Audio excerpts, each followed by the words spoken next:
Hello everyone, welcome to IXMB. So student detail notification out हो चुका है NFL के लिए, नेशनल फर्टिलाइजर लिमिटेड, जो गवर्नमेंट ऑफ इंडिया का पीएसयू है। ओके, सो इसमें हम दोनों ही रिक्रूटमेंट देखेंगे। जैसे मैंने आपको सुबह बताया था कि दो वैसी वैकेंसीज हैं जिसमें एग्रीकल्चर स्टूडेंट्स एलिजिबल होंगे, और वो कौन कौन सी वो अब डिस्कस करेंगे। ओके, सो एनएफएल क्या है, एक नवरत्न है और आप सभी को पता है प्रॉफिट मेकिंग सेंट्रल पीएसयू है जो कि फर्टिलाइजर से रिलेटेड काम करती है। और उसके जो आप देखोगे 5 gas based ammonia urea plants हैं नांगल में, Bathinda units in Punjab, Panipat in Haryana, 2 in Vijaipur district at district Guna in Madhya Pradesh. ये इसकी कंडीशंस हैं, वहाँ की हर जगह यहाँ पे पोस्टिंग होती है। तो मैनेजमेंट ट्रेनिंग मार्केटिंग एग्रीकल्चर वालों के लिए वैकेंसी होती है 40,000 से लेके 1,40,000। मतलब इसमें अगर आप देखोगे, मैंने आपको सुबह ही बताया था कि 80,000 एंड अबव सैलरी रहती है, प्लस बहुत सारे अलाउंसेज होते हैं।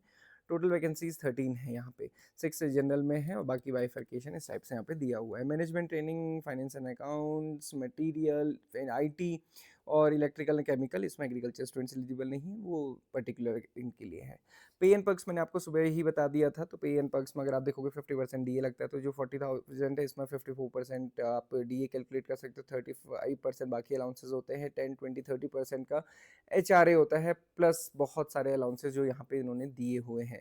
तो दोस्तों काफ़ी अच्छे अलाउंसेज हैं, जैसे बैंक में होता है सेम यहाँ पे भी है। मतलब आप ये समझ सकते हो कि बैंकिंग के लिए इक्विवेलेंट ही यहाँ पे सारे आपके पर्क्स होते हैं। ओके, या उससे ज़्यादा भी हो सकते हैं। सर्विस बॉन्ड यहाँ पे आपको फर्निश करना पड़ता है 4,50,000 का 3 साल तक। मतलब आप 3 साल तक जॉब नहीं छोड़ोगे, तो 4.5 लाख रुपए देने पड़ेंगे। ओके, और देखो यहाँ पे पहले ही लिखा है भैया बोल्ड में, वहाँ जाके ये नहीं कहना कि मेरे को यहाँ क्यों पोस्टिंग दी, वहाँ क्यों पोस्टिंग दी। आपको जाना पड़ेगा क्योंकि यहाँ पे मेंशन है कि आपको इंडिया में कहीं पे भी सर्व करना पड़ सकता है।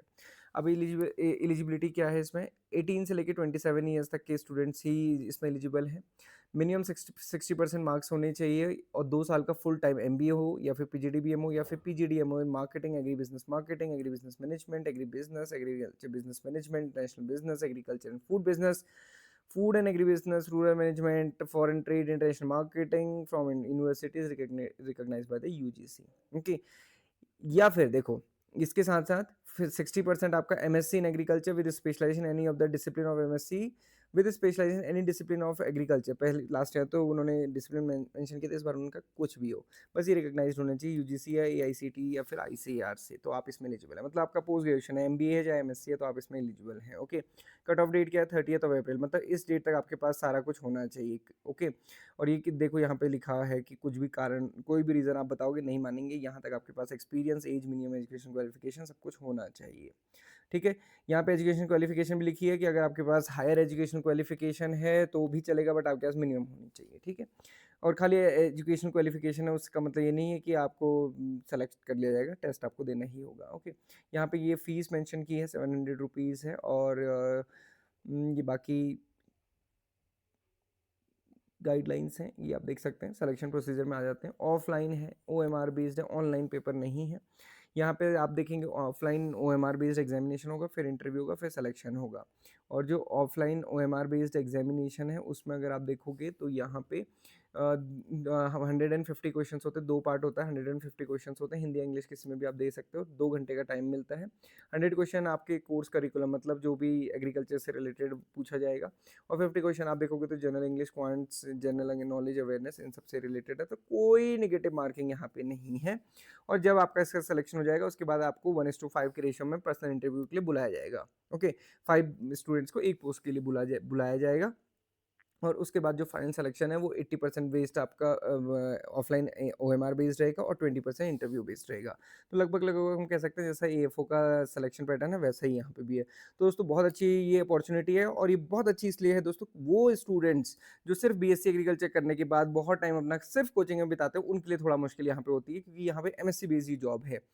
हालाँकि आप एक एक्सक्यूज़ खुद को दे सकते हो कि यहाँ पे तो कम वैकेंसी है, बट ये सोचने और समझने की बात भी है कि खाली टाइम वेस्ट करने से अच्छा है कि आप कुछ ना कुछ ऐसा करें, वैल्यू एडिशन अपनी लाइफ में ज़रूर करें। अब ग्रेजुएट्स के लिए क्या है, बीएससी एग्रीकल्चर वालों के लिए क्या है, वो देख लेते हैं। एनडीएससी जो सेंटर इंचार्ज वाली पोस्ट है, यहाँ पे आप देखेंगे तो फील्ड रिप्रेजेंटेटिव हैं। इसकी सैलरी आप देखोगे तो लगभग लगभग हाफ है। हाफ से आप समझ सकते हो कि अगर वहाँ पे सैलरी 1 लाख या 80,000 थी, तो यहाँ पे 40,000 50,000 के आसपास रहेगी। ओके, टोटल वैकेंसीज को कितनी है, 40। अब इसमें पहले एलिजिबिलिटी देख लेते हैं, पे पर्क्स वगैरह फिर बाद में देखेंगे। देखिए यहाँ पे क्या है 18 से 30 ईयर तक के स्टूडेंट्स एलिजिबल है। कौन? रेगुलर जिन्होंने फुल टाइम एटलीस्ट 2 ईयर का डिप्लोमा और पॉलिटेक्निक किया एग्रीकल्चर में, या फिर उसका कोई सब फील्ड है, सब डिसिप्लिन एग्रीकल्चर का, और इन कॉम्बिनेशन विद एग्रीकल्चर और any field discipline excluding horticulture, okay, और उसके सब फील्ड भी इंक्लूड नहीं की जाएंगे विद 50% ऑफ द मार्क्स। अब आप कहोगे सर ये डिप्लोमा या फिर पॉलिटेक्निक हमारे पास नहीं, हमारे पास तो BSc है, तो हमारा क्या होगा वो देख लेते हैं। देखो दोस्तों यहाँ पे बहुत क्लैरिटी अभी नहीं समझ आ रही है, बट इतना समझ आ रहा है।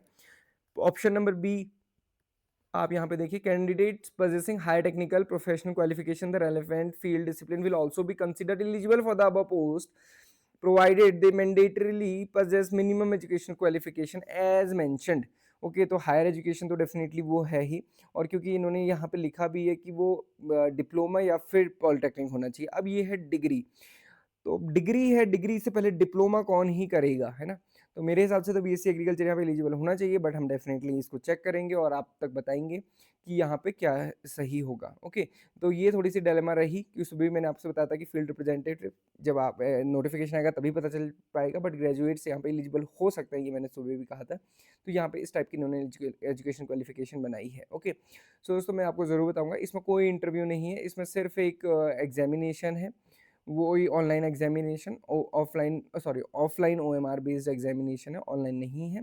और उसमें वही 150 क्वेश्चंस आएंगे, 2 घंटे का टाइम मिलेगा। 100 क्वेश्चन आपके एग्रीकल्चर से रिलेटेड होंगे, 50 question general English, aptitude, reasoning और जनरल नॉलेज से रिलेटेड होंगे, और इसी के बेसिस पे सिलेक्शन हो जाएगा। क्योंकि ये नॉन एग्जीक्यूटिव पोस्ट है, तो यहाँ पे कोई भी इंटरव्यू नहीं होता है। सो ये थी नेशनल फर्टिलाइजर लिमिटेड के बारे में। आप कमेंट बॉक्स में बताइए दोस्तों, आपको क्या लगता है, आप किस में इंटरेस्टेड है, किस में एलिजिबल है? दोनों ही, इंटरेस्टेड किस में, एलिजिबल किस में? आप कहोगे सर इंटरेस्टेड हम उसी में होंगे जिसमें हम एलिजिबल होंगे, बट ऐसा नहीं है। इंटरेस्टेड आप पोस्ट ग्रेजुएशन वाली में भी हो सकते हो, और ये आपको मोटिवेट भी कर सकता है कि दोस्तों पोस्ट ग्रेजुएशन कितना इंपॉर्टेंट है। हालांकि अगर आप मुझसे पूछोगे सर MSc या MBA, मैं कहूँगा MBA। ओके, इसलिए नहीं कि मैंने कर लिया है, क्योंकि मैंने तो MSc भी किया है। अब आपको समझना पड़ेगा कि आपका इंटरेस्ट किस में है, इससे ज़्यादा तो फिर फर्दर बड़ा डिस्कशन करना पड़ेगा। So this is all for this national fertiliser limited recruitment. आप अपने किसी भी डाउट को क्वेश्चन क्लब में कनेक्ट कर सकते हो। Thank you for watching this video and have a great day.